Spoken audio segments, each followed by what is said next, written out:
Hello students, welcome to our channel let's improve nursing. আমি Ipsita ma'am, তোমাদের life সায়েন্সের educator. তোমরা যারা 2027 সালে এএনএম জিএনএম এর জন্য প্রস্তুতি নিচ্ছ, এই ভিডিওটা কিন্তু আজকে তাদের জন্য ভীষণই গুরুত্বপূর্ণ।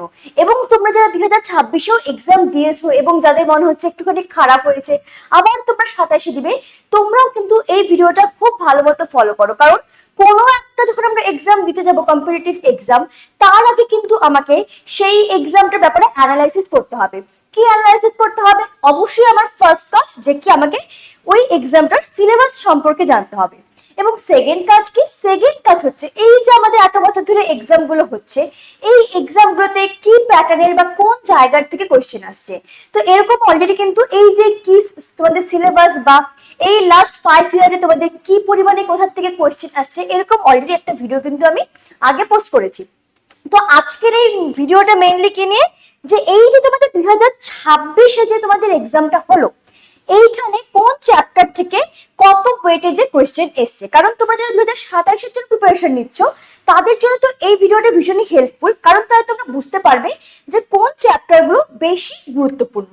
ওকে, তো এই যে আমরা ওয়েটেজ দেখার আগে আমি তোমাদের সাথে সাথে তোমাদের সিলেবাসটাও বলে দিব। এই যে এএনএম জিএনএম ক্যাটাগরি, এখানে আমাদের কি সিলেবাস আমরা জানি। এই এএনএম জিএনএম এর যে সিলেবাস, এটা কিন্তু আমাদের যে ক্লাস 9-10 লেভেলের যে লাইফ সায়েন্স থাকে, সেই সিলেবাসটাই কিন্তু আমার এখানে কিন্তু ফলো হয়। তো আমাকে ওয়েটেজের আগেও জানতে হবে এই 9-10 এর সিলেবাসটা কি কি। এবার দেখো, তোমরা যারা এএনএম জিএনএম দাও, তারা কিন্তু বেশ অনেকেই তোমরা সায়েন্স ব্যাকগ্রাউন্ডে থাকো, বা অনেকেই থাকো তোমরা আর্টস ব্যাকগ্রাউন্ডে। এবার যারা আর্টস ব্যাকগ্রাউন্ডে, তাদের তো অনেকদিন ধরে মনে করো তোমার সায়েন্স কোনো টাচে নেই, তো তাদের জন্য আমি আজকে একবার সিলেবাসটা তোমাদের ডিসকাস করে দিব। এবং লাস্ট এই যে এই ইয়ার যে এক্সামটা হলো, এইখানে কোন চ্যাপ্টারে কতটা পরিমাণে ওয়েটেজ এসছে বা কোথা থেকে কত নাম্বার এসছে, সেই হিসাবে কিন্তু তোমরা এই নেক্সট 2027-এর আপকামিং এক্সামটা হবে, সেই হিসাবে তোমরা একটা প্রিপারেশন নিতে পারবে। তো চলো ফার্স্টে আমি দেখে নিই। তোমাদের মানে বোঝার সুবিধার জন্য আমি কিন্তু ক্লাস 9 এবং ক্লাস 10 এর সিলেবাসটা একদম আলাদা আলাদা করে দিয়েছি, যাতে তোমাদের বুঝতে কোথাও প্রবলেম না হয়। এবার তোমরা এভরি ইয়ার অনেকেই জিজ্ঞেস করো যে ক্লাস 9 পড়বো নাকি ক্লাস 10 পড়বো, মানে কোনটার থেকে বেশি ওয়েটে যে কোশ্চেন আসে। তো দেখো, মানে দুটোর থেকে মোটামুটি ইকুয়াল বা একটু কম বেশি দুটোর থেকে কিন্তু কোশ্চেন আসে।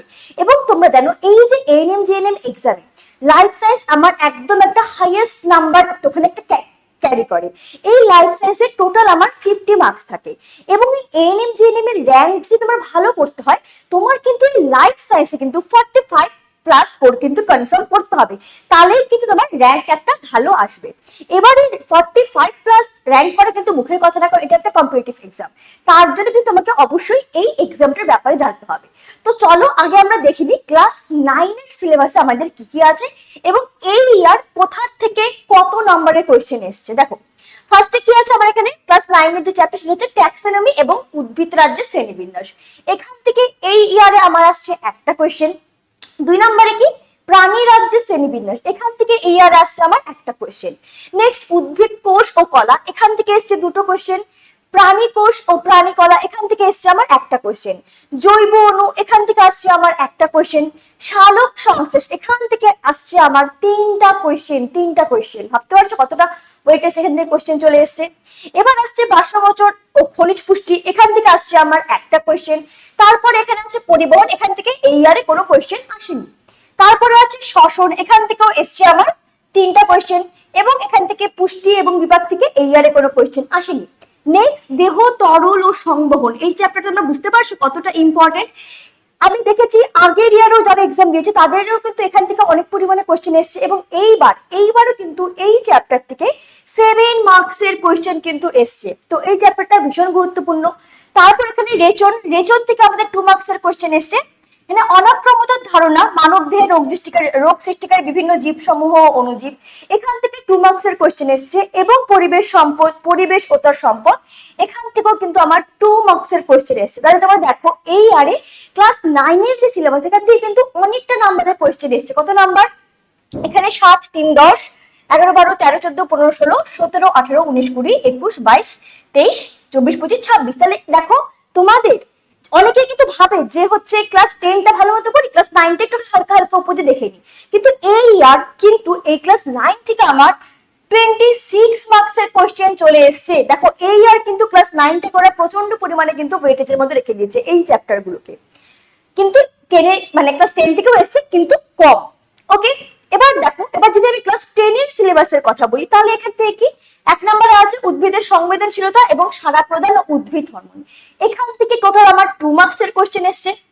নেক্সট প্রাণীদের রাসায়নিক সমন্বয় অর্থাৎ প্রাণী হরমোন, এখান থেকে আমার 3 মার্কসের কোশ্চেন এসছে।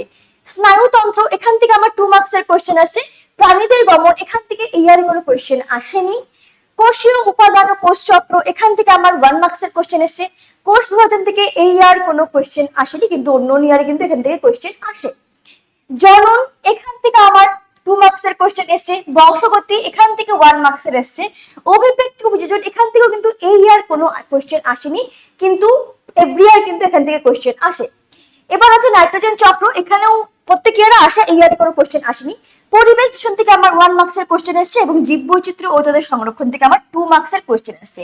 তাহলে যদি এখানে আমরা ক্লাস 10 এরটা দেখি তাহলে এখানে আমরা কত আসলো, 2 3 5 6 7 8 9 10 11 12 13 14, তাহলে এখান থেকে কিন্তু আমার টোটাল 14 মার্কস কোশ্চেন এসছে।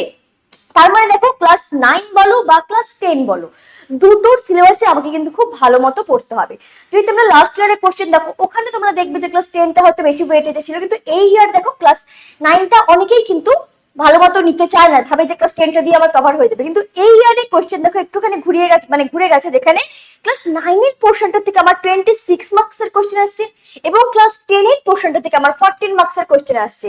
তো এবার এই তো আমরা সিলেবাস জানলাম এবং এই আর কোথা থেকে কতটা পরিমাণে কোয়েশ্চেন এসছে এটাও কিন্তু আমরা জানলাম। তাহলে এবার কিন্তু আমাকে তৈরি হতে হবে এবং আমরা তোমাদেরকে যেভাবে গাইড করব সেইভাবে তোমাদের চলতে হবে, কারণ খুব তাড়াতাড়ি তোমাদের জন্য কোর্স আসতে চলেছে বা হচ্ছে তোমাদের ইউটিউব ক্লাস শুরু হবে। তো তোমরা আমাদের মানে আমরা তোমাদেরকে একদম ফুল গাইড করবো। দেখো টিচারের কাজ স্টুডেন্টকে গাইড করা, কিন্তু আলটিমেটলি দিন শেষে কিন্তু তোমাকেই কিন্তু পড়তে হবে, কারণ দেখো এখন তোমরা বড় হয়ে গেছো।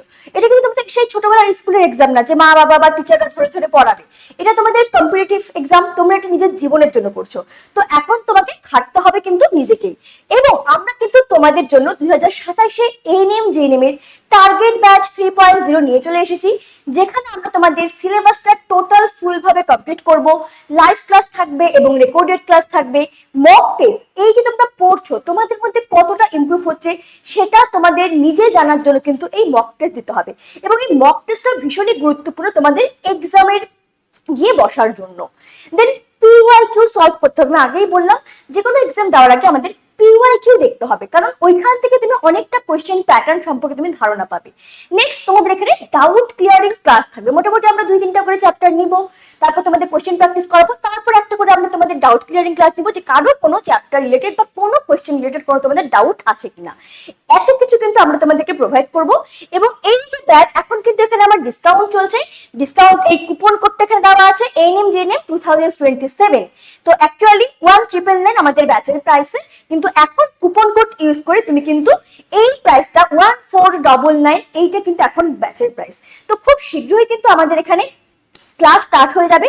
তো তোমরা লেট না করে কিন্তু অবশ্যই কিন্তু ব্যাচটা এনরোলমেন্ট করো, এবং এখানে আমাদের কন্ট্যাক্ট নাম্বার দেওয়া আছে। ব্যাচ সম্পর্কে যদি তোমাদের আরো ডিটেলসে জানতে হয় তাহলে তোমরা অবশ্যই কিন্তু এই নিচে দেওয়া কন্ট্যাক্ট নাম্বারে কল করে জিজ্ঞেস করতে পারো। সো আর লেট না, কারণ তোমরা যারা ভাবছো 2027-এ এক্সাম দিব, তো অনেক স্টুডেন্ট প্রত্যেক বছর কি করে একদম লাস্টের দিকে নিয়ে ব্যাচ নেয় এবং তখন কিন্তু ওদের প্রচুর ব্যাকলগ থেকে যায়, এবং তখন বলে ম্যাম কি করে কমপ্লিট করব।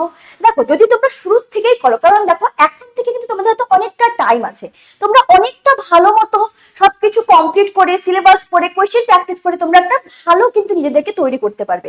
অনেকে কিন্তু শেষ মুহূর্তে আসে শুধুমাত্র কোয়েশ্চেন প্র্যাকটিস করে, শুধুমাত্র কিন্তু question practice, yes question practice ভীষণই গুরুত্বপূর্ণ, কিন্তু শুধুমাত্র কোয়েশ্চেন প্র্যাকটিস করেই কিন্তু তুমি এক্সামে তুমি গিয়ে কিন্তু ডাইরেক্ট বসতে পারবে না, কারণ কোয়েশ্চেন প্র্যাকটিস করার জন্য তোমাকে জানতে হবে যে ওটার বেসিক থিওরিটা তোমাকে জানতে হবে।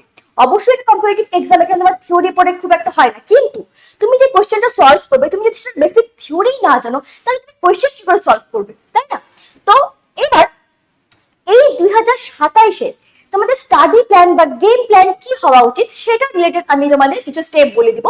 স্টেপ 1 এখানে কি, focus on concept and diagram. শুধু আমরা পড়েই যাচ্ছি গাছের মতো তাহলে কিন্তু হবে না, আমাদের যে কোনো টপিক খুব কনসেপচুয়ালি বুঝতে হবে, এবং এটা যেহেতু তোমার লাইফ সায়েন্স এখানে আমাদের অনেক ডায়াগ্রাম থাকে এবং দেখবে তুমি পড়ছো এবং তুমি কোনো কিছু ডায়াগ্রাম দেখে তুমি পড়ছো, সেই জায়গাটা যেটা তুমি ডায়াগ্রাম দেখে পড়ছো সেই জায়গাটা তোমার কিন্তু বেশি তাড়াতাড়ি কিন্তু মনে থাকবে এবং তোমার এটা সারা জীবন মাথায় থাকবে। দেখবে যখন আমরা কোনো মুভি দেখি, সেই মুভিটাতে একবার দেখলে আমাদের মাথায় একদম বসে যায়, কারণ কি তুমি এটা অনেকটা ইন্টারেস্ট নিয়ে এবং তুমি এটা ভিজুয়ালি করছো। এবং আজকে পড়ছো, তুমি পরশু দিনটা ভুলে যাচ্ছ, কেন? কারণ তুমি এটা ইন্টারেস্ট তো দিচ্ছই না এবং তুমি এটাকে না মানে একটা কাজের একটা প্রেশার হিসাবে নিচ্ছ।